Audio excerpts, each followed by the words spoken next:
The Breakfast Club. We got a special guest hanging with us this morning. That's right. Goes by the name of Logic. Yo, so first and foremost, I've waited years to hear that introduction. This is crazy. I'm beyond happy to be here. Okay, absolutely. Well, Yeah. FYI, out of all the white rappers that were on the BET Hip Hop Awards, you and G-Eazy were the only ones I knew. He's only half white. Half He's white. half white, half black. I look white, whatever. Yeah, but it's funny because every time I saw him, I was like, why is Logic and G-Eazy in every cipher? Oh, I don't know. Because they rap? That's why? Yeah, but no, I'm just saying, it seemed like they had he's not completely white, but a white rapper in every cipher this year. I don't know. Maybe they're trying. I don't know. Maybe they're trying to appeal to a different crowd or something. Me, I just went there for the hip hop. Why do you keep calling him a white rapper? You don't consider yourself a white rapper? No, I mean, I look white, but I'm biracial. You know what I mean? Right. So I'm black and white, but I know how I look. I know how I might be perceived. Your father's black. My father's black. Yeah. That means you are a black man. Well, yeah. It depends. It's He's like. not like, he could go both ways, though. No, it really depends. You know what I'm saying? Like, my mentor, Solomon, he always told me there's a couple things you don't argue about: sports, religion, Race. politics, and race. Yeah. So you use the it goes N-word. either way. And who's the best MC, Biggie or Tupac? Or Jay-Z or Nas? Those is another one. Yeah. So it's like, exactly. You can sit there and talk about it forever. So, but me, I know who I am. I'm happy with who I am. You know what I'm saying? And that's just, I understand both sides of the plane, and being black and white, I don't know, it makes me special. You know. Where you from? I'm from Maryland, Gaithersburg, Maryland. Maryland. Okay. Maryland. Yeah. Now, you started rapping because you watched Kill Bill? Yo. Explain that. Okay, cool. You did your homework. Yeah, you know, So, we yeah, do sometimes. When I was like 15 years old, I saw Kill Bill. Obviously, I'd always listened to hip hop. It was in the household, whatever. But watching that movie, I always loved like anime, and just like I used to draw and write. You know what I mean? I wrote a script at 15 as well. And it was something about the sonics of the movie and the film I just loved. Amazing score. Exactly. And then I found out it was done by the RZA. And then through that, I like truly did my homework in finding the Wu-Tang Clan. And from there, I found Nas, Big Daddy Kane, Big L, Tribe Called Quest. You know, and just it kind of went So from you there. really did your homework as a rapper, as a young rapper. Definitely. This was also like the time when it was like the South movement, like the Yup in my white tee, which is not the time and place for everything, but Right. for me, I just wanted something different, I guess a bit more substance for me, and I found it. So were you listening to hip-hop before Kill Bill? Yeah. You I was mean, just listening to what was out at the time. what was out and what was in the household, you know what I mean, what my brothers and sisters would play. So. Now, you had an interesting upbringing in Maryland. Yes, yeah. Let's get into that a little bit. It was You say your brother sold crack? My brother, well, like yeah. The Wire for real. He was on welfare? Section 8 housing? Yeah, man. Jeez. It was crazy. I think, and I think it might be hard for some people to swallow, you know what I mean? Just the perception of people, how they Hey. carry themselves. No, for real. So for me, I'm not necessarily defined by that. I don't walk around like MC Killer Murder Dog. I think it's funny that if you know, no, for real, to come in here and to try to be, you know, looked at as authentic, like you have to claim to be this banger, this and that. And it's like, man, I'm just a young man. Like, you know, my motto's always been peace, love, and positivity. But I address where I came from and the things that I went through definitely on this album. On the mixtapes, it was more so, like I talked about being black and white and all that because I didn't like being perceived as just one thing. I wanted people to know I'm proud of who I am. Technically, you're light-skinned. Okay. You are. All right. Now, you said you're not What's wrong doing. with that? No, I'm nothing. I'm just saying he's Okay. technically You said you're not doing light-skinned. any more mixtapes though. Well, who knows? But I'm all about the albums now. You know what I mean? I feel like when it comes to race, or at least my race, I feel like I kind of said everything I needed to say on the mixtapes. And for this album, it's not about race. It's not about black or white. I think it's about the culture and authenticity. So Now, I read somewhere that we talk about your past again, that your brothers sold crack, and they sold crack to your dad. yeah. They couldn't What? even give you the crack for free. They sold it to Yeah, him? they sold it to him. Yeah, it's Goodness crazy. gracious. Well, you got to understand, it was different times. Like, you know, my brother now, he's 34. He's doing well. He's got himself a good job. His family, he's doing his best to stay positive. Some of my other brothers, you know, are still kind of running around and things like that. Like, I have a record called Gang Related on the album where I'm rapping from two perspectives. So it's me as Little Bobby, you know, back in my household and all the things That's that your I real witnessed. name, Bobby? Yeah, well, my full name is Sir Robert Bryson Hall II, but Bobby is what they Did would you ever call call me. yourself Bobby Digital when you started liking the Yeah, Wu-Tang? I'd be like, yo, it's Bobby Digital. Anyway, so the first verse is from the perspective of me as a little child witnessing the narcotics in my household, guns, violence, all that. And then the second verse is from the perspective of my brother who was in the streets. And I was trying to tell the tale of someone who nobody wants to be in the streets. Nobody wants to hustle. Nobody wants to sell drugs, especially to your own father. So I was trying to create, at least open the dialogue of someone's mentality at 18, 19, 20 years old and why they do what they do. If I sell a brick, I could buy a house. If they find the key, they might lock me up. It's like, you know what I'm saying, being scared but not admitting it, having a child on the way and being able to go work at McDonald's with no high school diploma for $4.50 an hour, or go make $5,000 in a day. And I'm not trying to, I guess, justify the criminal acts or anything like that, but just explain why. And I think that's something that may be missing in the hip hop culture as well, explaining to the other people why hip hop exactly. I mean, that makes sense until you look at the consequences. If I work at McDonald's making $4.50 an hour, I'm not gonna probably end up in jail or dead. But if I go get this $5,000 a day, I could end up in jail or dead. And so it's both ways. And it's Some also people might want to take that risk so they don't got to work all those long hours with no money. Yeah, exactly. But then you also think I'm not gonna get caught. Because you look at your favorite rapper and you see the jewelry, the cars, the cribs, and you say, I can never do this by making $4.50 an hour. Yeah, it's not gonna happen. I mean, it's a start though. It's not even supposed People to work at don't McDonald's want to forever. grind anymore. it's true. But even the way I wrote it, it was much more than just a facade of like money and bitches and all that stuff. For me, it was like taking care of your child on the way. Yeah. Exactly. You know what I'm saying? But also, you know, me and my brothers, like we come from the same place. You know what I'm saying? Same household, and yet I'm here and they were there. So it's hence the title Gang Related, because that's something I never. I did my best to steer clear of. So your mother's white? Mother's white as day. Okay, your father, what complexion is he? Envy's complexion? Mine? Is he no, dark? Well, the He's complexion probably kinda like Charlemagne Angela used to be before he bleached his skin. I never bleached my skin. Stop saying that stupid shit. I never bleached my skin, so I'm not dark skinned. I don't think you're dark. I mean, he was dark skinned. So your father's not dark skinned. He's not really dark, no. But he's like Angela, a little darker than her. Angela don't know what complexion she is. Well, I am. She argues with her friends about being light skinned or black all the time. Oh, okay. Light skin or black? Yes. If you're light skin, you are black. Both black ass. Well, I'm just saying that's what she argues about. I don't argue about it at all. You did tell us you had an argument with one of your friends about because you want to be a redbone, but What are nobody you described talking you as about? that. I've never had an argument. Can we get back to Logic? So Oh yeah, Logic, now let's get back to you, Logic. All right. just a quick question. On the Scantron, right, when you was a kid, did you ever click white, black, or other? Other. Oh, I clicked Or other. both. I said I'd click white. No, I clicked other. Cause like I said, I'm proud to be who I am, man. I get it. Okay, whatever. What is other though? Like, I mean, other is other is different and different is good, and that's Okay. me. You know what I mean? So I'm just I'm myself. other as well, okay? We didn't ask you. We know you're other. Listen, you nothing never wrong wanted to with take advantage of this white privilege thing? See, that's what I was saying. I knew you was gonna take it there, Is man. there such thing as white privilege? I don't know, man. Damn, now you're getting into crazy waters, man. I saw the same conversation with Gambino too. It's like I don't know, man. I'm just me. Like I know that seems crazy or maybe cliche, Yeah. but like, But it's great. You can pass when you need to. Absolutely. You get pulled over. I would put on the nicest voice. How's ever. it going? Hi, Yeah, sir. yeah. How are you Catch doing cabs today? for your black friends. yeah, nah. Are your brothers your complexion? My brothers. Well, no. Everybody in my, it's weird. See, everybody in my family looks black. So my brothers are light skinned. But they all have black features, 100%. Like they look black. It's crazy. It's weird because I'm the only child between my mother and father, and then my mother has children by different men, and my father has his kids as well. Got you. So I'm like an only child, yet I have a family as well. So how It's many really brothers weird. and sisters do you have? I have 7.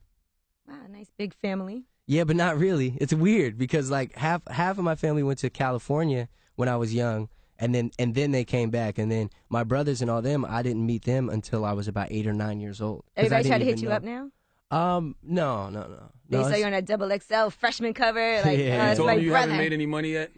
No, they know what's up. I think no, they know what's up because it's difficult. I mean, think about it this way: like some of my family, they're still on welfare, these things like that. They have what they need, and that's the choice that they made. That's the decision they made. If the kids ever need anything or they need help with college when Don't it's say time, it. Don't you say no, it. no, that's Don't real. do it. Yo, if my nieces and nephews have the opportunity to go to college and I can pay for it, you better believe I'll do That's it. expensive. Okay. Well, you You know said what I'm nieces saying? and nephews. You just said family at No, first. no, Don't cap that kind of wide. Nah, I feel you. All right, so now let's talk about you getting your deal. A lot of labels Mm-hmm. came to you, and you settled on Def Jam. So it Yes. was No ID that approached you personally. Yeah, I mean, yeah, everybody from Atlantic, Universal, Sony, everybody was coming to us at the time. And my manager, he was always like, it's never about the money. The money's always going to be good. You know what I mean? But if we went to go knock on A&R's doors, they would have the control. They would have the power. Right. You know what I'm saying? So we just wanted them to come to us. And when I sat down with No ID, it was easy. It was easy. Not only because is he a legend and an incredible producer and musician and artist, but he is now an executive at Def Jam. So for me, he understood both sides of what I wanted to achieve. And it was super simple. He was just like, what do you want? It was that easy. We sat down. He was like, what do you want? I told him the things that I wanted. He made it happen. And, thankfully, that, you know, that man changed my life. He gave me the deal I wanted. And then you heard Lupe Fiasco say that you're better than Kendrick Lamar. Were you shocked when you heard that, or did you know he felt that way? Like you? No, I mean, Lupe said you're better than Kendrick. I had never met him. Hey, tell man. Lupe don't Memphis Bleak you now. You know what Memphis Bleak is somebody. Let me tell Memphis Bleak. What was your reaction though when you heard that?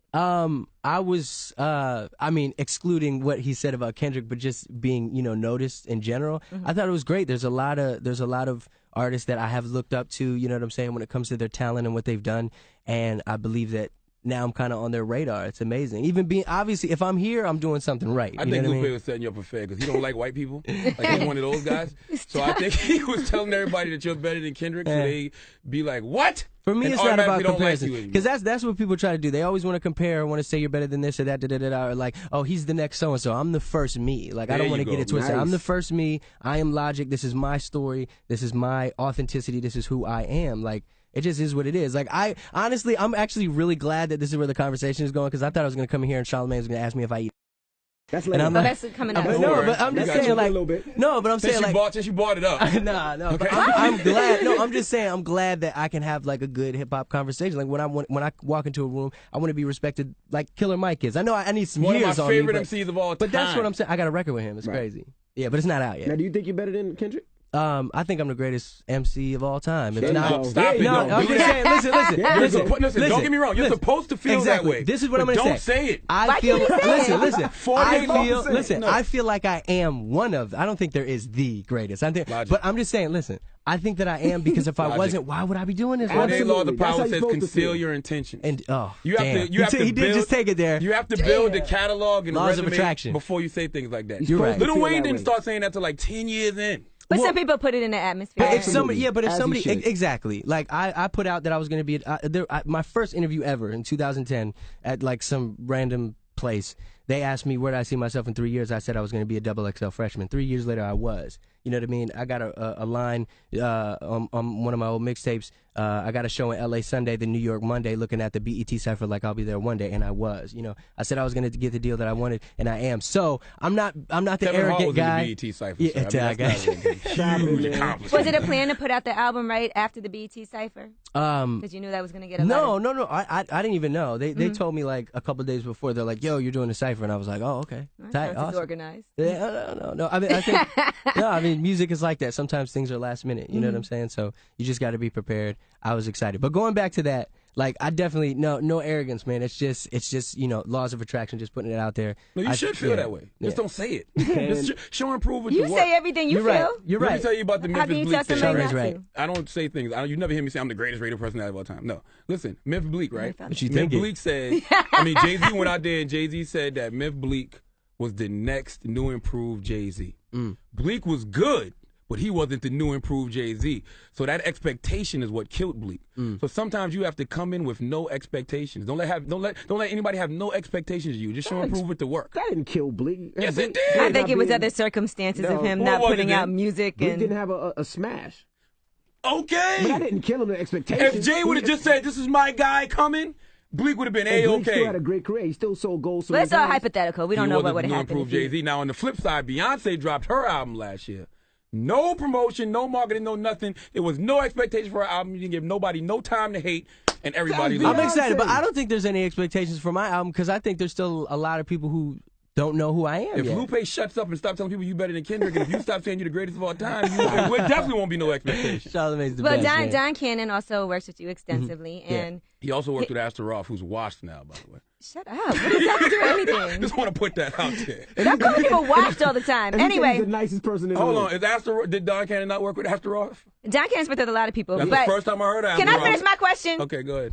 He also referred to you as a backpacker, though. How do you feel about that? I don't know why he said that. How do you feel about that label? I'm a musician. I'm a musician. When you listen to the album, hopefully y'all buy it and check it out under pressure. I'm gonna check it out. Yeah, it drops at midnight. Hope you'll hear that I'm a musician. This isn't the backpack. Yo, keep it on the flow with the dough and the boom bap and the this and the that. Like I brought in live, instrumentation, strings, guitars, bass, like everything. Just. So you have a problem with backpack rappers? No, I have no problem. I'm just saying that's just that's not me. That's not how you categorize. That's not how I categorize myself. It's different. It's new. That's so what you it hated is. Ruckus. Stop it. I love it. That's how I came up. No, that's how I came up. I came up on the boom bap. Like even my album cover, for example, right? The standard edition is me and my homies in the basement. And for me, it's like, so the title is Under Pressure. I feel like, a diamond in the rough. Coal under pressure makes diamonds. Me in that cover in my basement is that underground me, that old, younger me. And this is the more mature me of today. So homeboys on the cover black or white? Both. Well, they're all mixed. One of my homies is mixed, and then my other dude is Indian, Six, who helped executive produce. Now, the what album about using the N-word? I don't do it publicly. Because no, for real. Because think about it. No, think about it. Logic. No, that's real. Think about it. All right. So look. I was raised in a black household, right? Yes. It just is what it is. And it's not even necessarily about black. It's culture. So you are black, though. I know. I mean, but so understand this. I'm not an idiot. If I walk down the street and I'm like, yo, what's up? Like, no, I'll give real quick. Yeah, bruh. So for me, it's like I said, it's just the argument of race and this and that, and how somebody else could perceive something somebody else might not perceive. I talked to Sway about this, you know what I'm saying? And it's like, that's another thing that was difficult, because my mother, she was prejudiced, which is crazy. It's crazy to think about that this woman has all children by black men, and yet she was prejudiced. How does that even make sense? Because she had her own reasons. Did any of those black men ever make an honest woman out of her, marry her? Anything? She's been married a few times, but it didn't work out. That's obviously. why she can't stand. Why she hate black men? Yeah, Your father was a crackhead, right? Well, he was. He's doing good now. He's sober now. But it's crazy. It's all about experience. That's why, honestly, me, because I don't smoke weed, I don't drink, which is fine. You can do whatever you do, and I think it's good in moderation. But me, witnessing my mother getting, her ass whooped by men as a child, dealing with the aftermath of my sisters being raped, things like this. No, seriously. Gosh. And then seeing my father, use drugs in front of me, smoke crack in front of me, or seeing, just all these things in my household is crazy. I think it's God and common sense that allow me to not go down that same path. And that's a lot of, the things that I talk about on the album. Because you could have went anyway. Maybe your mother wasn't racist. She just didn't like those guys. Like I said, prejudice. What made you say she's prejudiced? Prejudice. I mean, you got to understand, like, my mother was, like, psychologically, like, she could have really screwed me up. Okay. Because I'd be home and she'd be yelling and screaming, da-da-da-da-da, and call me a and then I got to go to school, and then the kids are calling me a cracker and white boy. So it's like, what is going on? I'm confused. Exactly. And some people are like, that don't even make sense. Exactly. It doesn't make sense. And I don't know how I'm here today. It's weird. It's crazy. Under pressure. Yeah. Well, we want to hear you rap. Wait, I have one more question, though. You refer to Under Pressure as your Illmatic. Does that put a lot of pressure on you? Oh, my God. No, you got to stop right now. Listen. This is my debut. This is Logic's debut. That's what it is. This is my album. This is just my introduction to the game. Okay, that's what I mean. This is just my introduction to the game. Every interview going forward, I want you to stand on your own logic. That's what I am. That's what I'm saying. Don't let nobody compare you to nobody. Yes. Don't compare your album to things like Illmatic. I can't. I'm not in control of what other people say about me. Just like with Lupe or whatever, this and that. Like, True. Kendrick is amazing. He's awesome. I'm not saying nothing on that. That's not my business. Gotcha. You know what I mean? But you are saying you're the greatest. No, I'm saying I'm one of the greatest. I believe it deep down. Law of attraction. I get it. 48. Your thoughts become things. Exactly. But you about to say 48 listen, hours. So Eddie Murphy. 48 hours. So no, but listen. No. So as for rapping, right? So for me, like, this was my most technical. So on the song Gang Related, for example, I talk about from being the perspective of my brother, right? Okay. So I end it with I wanted to tell it from the side of almost as if it was like the gun that he was using in the streets. Well, so it ends on get down and lay down, hit you with the Beretta, you better stay down, straight shots from the playground, living how I'm living with the life that I'm giving. Anybody that's riding with me, I'm riding with them. Show me the enemy and I'ma hit him. The second I bit him, I get him and hit him with the venom. Ain't no need to pretend I'ma never do it. I knew it, already been through it. I do it for the street, for the fan, for the life, anybody that's gang related. But when I wrote it, it had to be perfect. It had to be like an automatic weapon. Get down and lay down, hit you with the Beretta, you better stay down, straight shots from the playground, living how I'm living with the life that I'm giving. Anybody that's riding with me, I'm riding with him. Show me the enemy and I'ma hit him. The second I bit him, I get him and hit him with the venom. Ain't no need to pretend I'ma never do it. I knew it, already been through it. I do it for the street, for the fan, for the life, anybody that's gang related. And that song, to me, as well as other songs in the album, is kind of like my Stop the Violence. It's weird from the because it's weird because it is a gangster record, right. But it's told from someone who doesn't, wasn't about that life. Do your family members get upset that you put their life out there? Like you said, your sisters got raped, your father was on crack. Great question. I think that they understand because I've spoken to them. You know what I mean? I don't out nobody. I have a lot of brothers and I have a lot of sisters, and it's kind of a culmination of all our stories as a whole. So there's a lot of things that I did witness from my sisters or my brothers, my parents, that I don't talk about because that's not mine to tell. So, for example, with Gang Related, you know, the first verse is my perspective. I've got to listen to this Gang Related. Yeah. That's my perspective as a child. And then I was like, my homie Six, he made the beat, and I was like, damn, like after I wrote the first verse, I didn't know what to do for 10 days. You know, I actually recorded on an SM7, which is funny, in my room. And I didn't know what to do for 10 days. And I was like, what should I do? And then I started thinking, it's much more than me. This entire album, I want it to be bigger than just Logic or the boom bap, fun raps, like, you know, braggadociousness, which hip hop was built upon. There's a little bit of that. And then I started thinking, I got a call from my brother, and I was talking to him, and I was like, man, I don't want to just tell my story. I want to tell our story. I want to tell Maryland's story. Because I think a lot of people forget, like, man, there's bad places everywhere you go in the world. Absolutely. You know what I'm saying? So I was like, I want to tell that story, and I asked him for his blessing, for his permission. And he told me a lot of stuff. And there's a lot of stuff I didn't talk about because I knew I didn't want to talk about, even though he gave me his blessing. So, but I mean, my dad, there was a time where my dad he was like, I'm going to sue you. I was like, what? I was like, yeah, I know. It's crazy. Like I said, he's a good dude. I guess he was just a little angry. You know what I'm saying? Like, because, like, he's got to understand from my point of view. It's like, you were never there for me. Word. You know what I'm saying? Ever. You beat my mom. Yeah, well, I don't know. I don't know about that. I know other men did, but I never witnessed that, but who knows? Anyway. You should be a gangster rapper.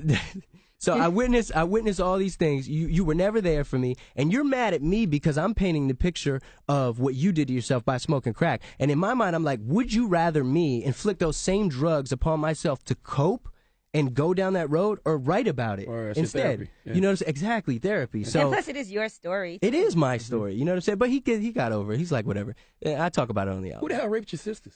Oh man, I don't want to get into that. It's a little too personal. But no, it's all good. It's all good. No, I was just talking about statements. I'm not going to go into who or what or where, but these are the things that I witnessed and that I saw growing up. Unfortunately, yeah. So I'll talk about that, but I'm not. That's their business. You know what I mean? If they want to come up here and talk about it, then more power to them. What happened with your screenplay that you wrote when you were 15? Oh man, that got deleted.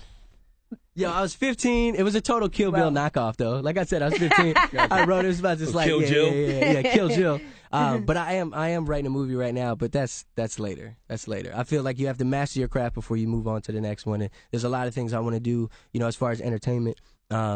And I can't wait to get there. But right now, I'm focused on this. You're not there already. You're better than Kendrick. No, I never said that. Never said that. Mastering. Never said that. He did not say that stuff. Never said that. All right, well, the album Logic. is out now, Under Pressure. Yep. How'd you get the name Logic? Get it.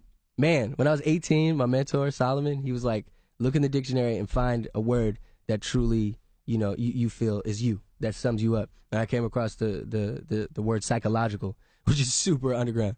And so I went by that because I just love the power of the mind, man. I'm all about the mind. And my homie Big Lenny, who let me crash in his basement for a year before I got my deal, he just started calling me Logic for short, and it fit. It just yeah, because psychological would have been so stupid. Yeah, I know. Psychological. Oh, stop it. Well, we appreciate you joining us, sir. Thank you so much. My man Logic. Logic. Oh, that's your man now. I mean, hey. No, real recognize real. Charlamagne's like a real ass dude. Like seriously, I'm okay, man. He's real. All you guys are good people. Like I'm happy to be here. Like I said, I want to do this forever, man. This is one of the most important days of my life. So for me, like my album drops today. I'm on this incredible show.